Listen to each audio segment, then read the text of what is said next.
सभी विश्वासी भाई बहनों को प्यार भरी जय मसीह की एक बार फिर से पवित्र आत्मा की आवाज़ चैनल के ऊपर आप सभी परिवारों का स्वागत है। हर रोज की तरह आज भी परमेश्वर का कलाम लेकर आई हूँ प्रकाशित वाक्य की बुक, उसका 10 अध्याय। जी हाँ, उसकी 8, 9, 10, 11 हम पढ़ सकते हैं।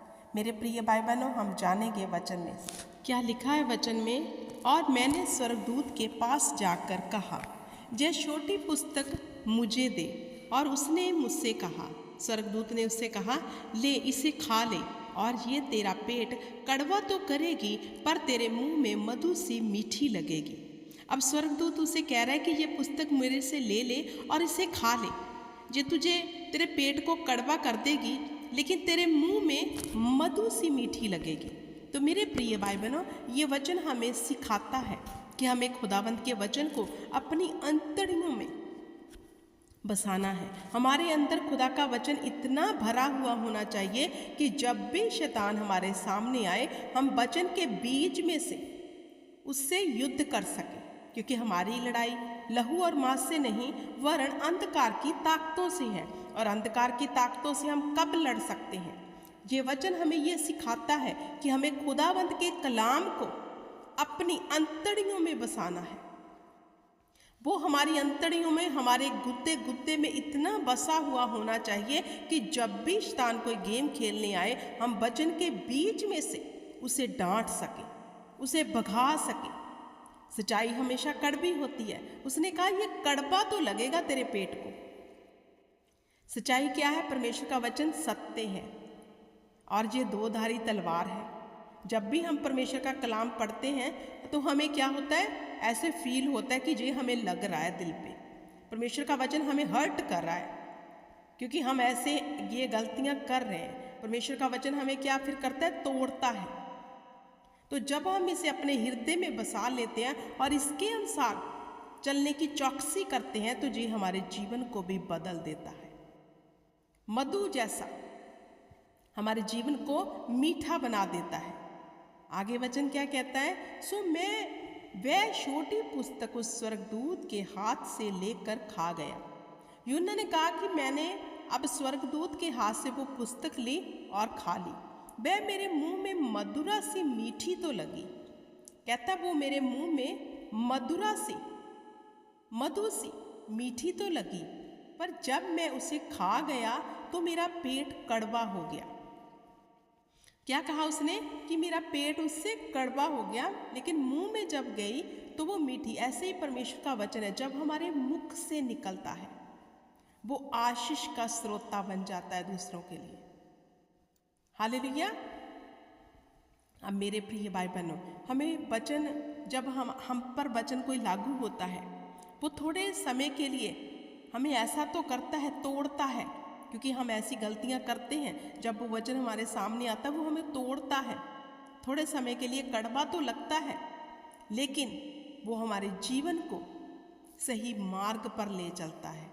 तो खुदावंद चाहते हैं मेरे प्रिय भाई बहनों कि हम उसके कलाम को अपने हृदय रूपी दिल की तख्ते पर लिखें।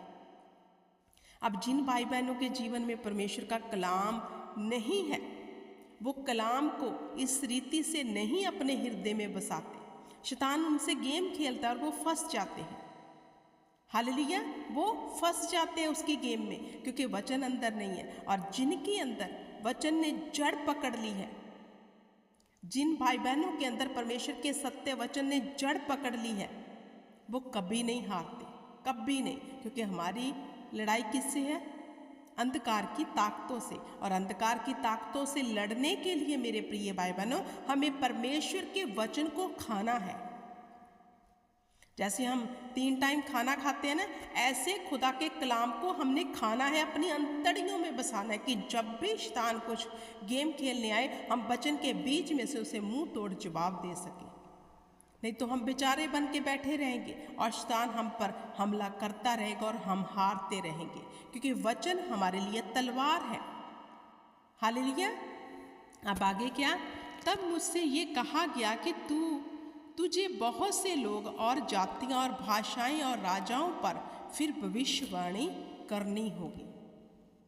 अब स्वर्गदूत उसे कह रहा है कि तुझे बहुत से लोगों और जातियों और भाषाओं और राजाओं पर फिर भविष्यवाणी करनी होगी। अब भविष्यवाणी हम तब तक नहीं कर सकते मेरे प्रिय भाई बहनों, जब तक हमारे अंदर परमेश्वर का कलाम नहीं है।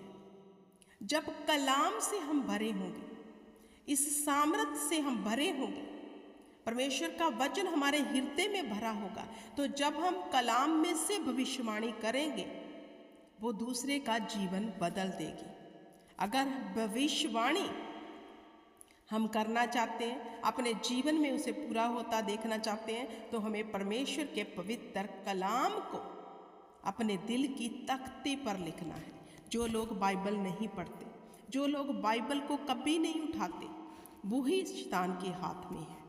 जो लोग वचन को ऐसे पढ़ते हैं कि वो उनके हृदय रूपी दिल की तख्ती पर लिख दिया जाता है, वो शैतान का सामना करते हैं और शैतान उनके सामने से भाग जाता है। अब कलाम के बीच में से फिर क्या होगी? भविष्यवाणी। फिर आप एक ऐसे योद्धा बन जाओगे कि आप दूसरों के लिए इसी वचन जो आपके हृदय में वो बस गया, जिसे यूना ने कहा मैंने खा लिया, जिसने मेरा पेट तो कड़वा किया लेकिन मुंह मीठा किया। अब स्वर्गदूत कह रहा है अब इसके बीच में से अब तू भविष्यवाणियां कर, राजाओं के लिए, जातियों के लिए, भाषाओं के लिए। ऐसे ही भविष्यवाणी फिर नहीं उतरती। अगर हमारे भीतर खुदा का कलाम नहीं है तो ऐसे ही भविष्यवाणी नहीं उतरेगी, क्योंकि बिना कलाम के कोई भविष्यवाणी कर ही नहीं सकता। क्योंकि भविष्यवाणी जब भी उतरेगी कलाम के बीच में से होकर उतरेगी। हालेलुया।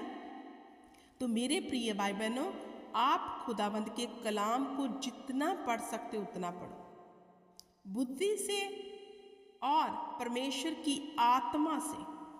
इन दोनों में फर्क है। जब हम बुद्धि से पढ़ते हैं, हालेलुया, तो उसकी सामर्थ्य को नहीं समझ पाते। जब हम पवित्र आत्मा के वसीले से उस कलाम को पढ़ते हैं तो कलाम की सामर्थ्य को समझ पाते हैं। जब सामर्थ्य से हम कलाम को पढ़ते हैं तो वो कलाम हमारे जीवन में काम कर जाता है। हम बदवाई से छूट जाते हैं, हम बंधनों से छूट जाते हैं। इसीलिए सदा परमेश्वर के वचन को पढ़ो, ऐसे पढ़ो कि आपकी अंतड़ियों में बस जाए। इस पुस्तक को खा लो। स्वर्गदूत कह रहा है, परमेश्वर क्या चाहता है कि इस पुस्तक को हम खा लें, इससे कभी अलग ना हो। क्योंकि खुदावंद ने अपना पाक कलाम भेज के हमें छुड़ाया। उसने कहा मैंने अपने नाम से भी बड़ा दर्जा अपने पाक कलाम को दिया है। इसलिए खुदा चाहता है कि इसको इतना अपने हृदय में बसा ले कि ये तुझे कभी भी हारने नहीं देगा। क्योंकि ये कलाम क्या है? हमारे लिए तलवार। और हमें काटना किसको? इस तलवार से अंधकार की ताकतों को। तो मेरे प्रिय भाई बहनों, मैं आपको इस मैसेज के द्वारा यही कहना चाहती हूँ कि इस कलाम को इतना पढ़ो, इतना इस पे ध्यान दो। पवित्र आत्मा आपको प्रकाशन देगा, पवित्र आत्मा आपको भेद देगा इस कलाम का। हालेलुया। इसके भेद, इसके प्रकाशन पाकरू आप पे प्रकट करेगा। लेकिन इस कलाम के बिना हम अधूरे हैं। आई होप कि आप सबको जो मैसेज पसंद आया होगा। आज के बाद आप परमेश्वर के पवित्र कलाम को नित्य पढ़ने वाले बन जाओगे। ये मेरा विश्वास है। यीशु के नाम से खुदावंद आपको बड़ी बरकत दे। जय मसीह की। God bless you everyone.